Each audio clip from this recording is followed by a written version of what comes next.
और पुणे वालों, आपके लिए और एक खबरी। अब मेड इन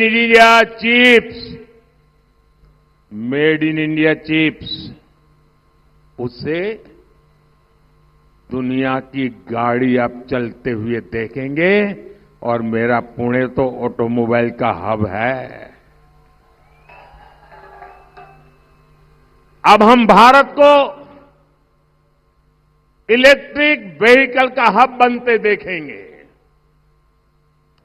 आज एनडीए सरकार हर सेक्टर में भारत के युवाओं को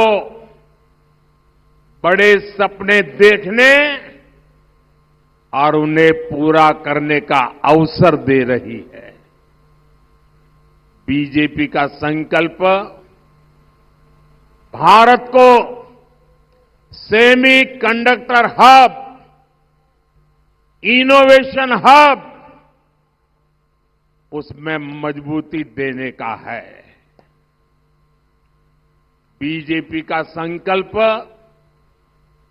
भारत को मैन्युफैक्चरिंग हब बनाने पर है।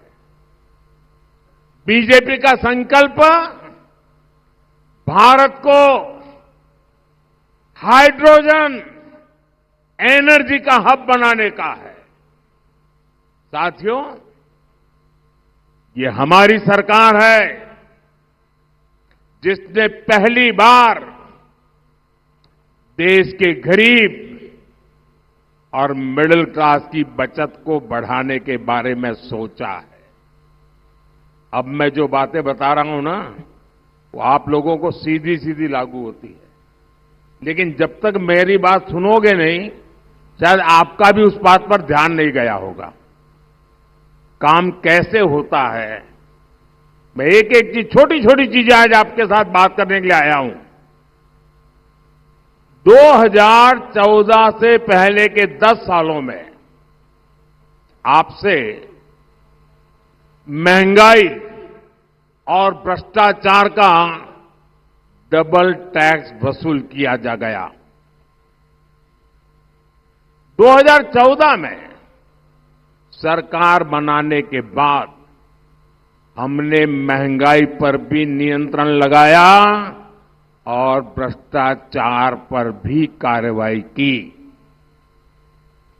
और आज आप देखिए, भ्रष्टाचारियों में खलबली मची है।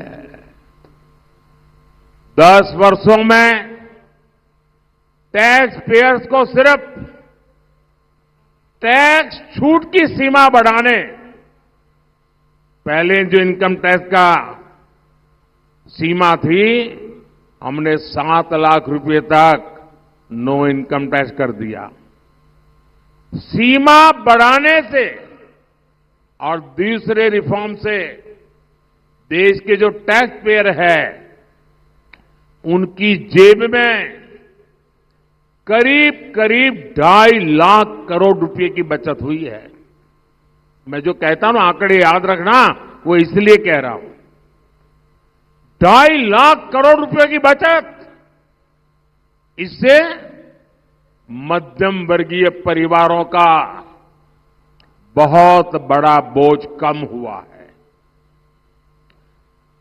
हम लोग जन औषधि केंद्र चलाते हैं। देश में 15-20 हजार जन औषधि केंद्र भी चल रहे हैं, उसको हम बढ़ा भी रहे हैं। जन औषधि केंद्र और आयुष्मान योजना से, क्योंकि जन औषधि केंद्र में 100 रुपये की दवाई 20 रुपये में मिलती है, 80% डिस्काउंट। वो साड़ी वाला भी बोर्ड लगाता है ना, डिस्काउंट, सारी महिलाएं वहां जाती है। हम जन औषधि केंद्र 80% डिस्काउंट से दवाई बेचते हैं, ताकि गरीब आदमी को अपने परिवार की चिंता कम हो। आयुष्मान योजना से गरीब और मिडिल क्लास को 1.5 लाख करोड़ रुपए की बचत हुई है। ये जो दवाइयां वगैरह बिकी है, उसके आधार पर मैं कह रहा हूं। बीमारी में ये योजनाएं आप जैसे मेरे सभी परिवारजनों का बहुत बड़ा सहारा बनी है। और अब तो मोदी ने एक बड़ी गारंटी दी आपको, और वो तो आप सबके काम आने वाली है। हर परिवार में आज 70 साल की ज्यादा उम्र के दादा दादी, पिता माता, नाना नानी, चाचा, कोई न कोई होता है। और 70 साल के बाद कुछ न कुछ बीमारी तो आ ही जाती है। हर एक को तो मोदी जैसा नसीब नहीं होता है।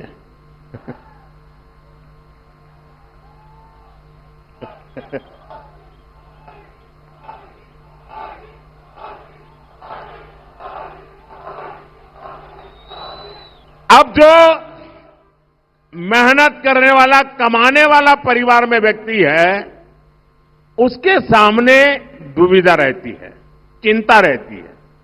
एक तरफ बच्चों को आधुनिक शिक्षा देनी है, बच्चों के सपने पूरे करने, उनकी आवश्यकता हो। दूसरी तरफ परिवार में बुजुर्ग माता पिता हैं, दादा दादी है, चाचा चाची है, उनको खाने पीने का प्रॉब्लम नहीं है, लेकिन दवाई, बीमारी, ये हर मेहनत करने वाले परिवार के लिए चिंता का विषय होता है। आप जो लोग मेहनत करके कमाते हैं और आज अभी अपने माता पिता का दवाई का बोझ भी उठाते हैं, मोदी की गारंटी है, आप जैसे अपने माता पिता का 70 साल से ऊपर के लोगों का दवाई का जो खर्च करते हैं, अब ये बेटा करेगा, मोदी करेगा। 70 साल से ऊपर का किसी भी परिवार का 70 साल के ऊपर के माता पिता जो भी होंगे, उन सबके इलाज की चिंता मोदी करेगा। ये मोदी की गारंटी है।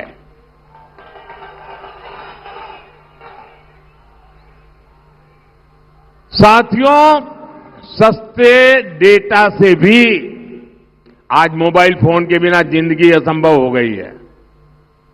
आईपैड के बिना काम नहीं हो सकता है और डेटा बहुत खर्च होता है। अगर पहले वाली सरकार के समय के हिसाब से चलते तो कितना आपको बोझ होता।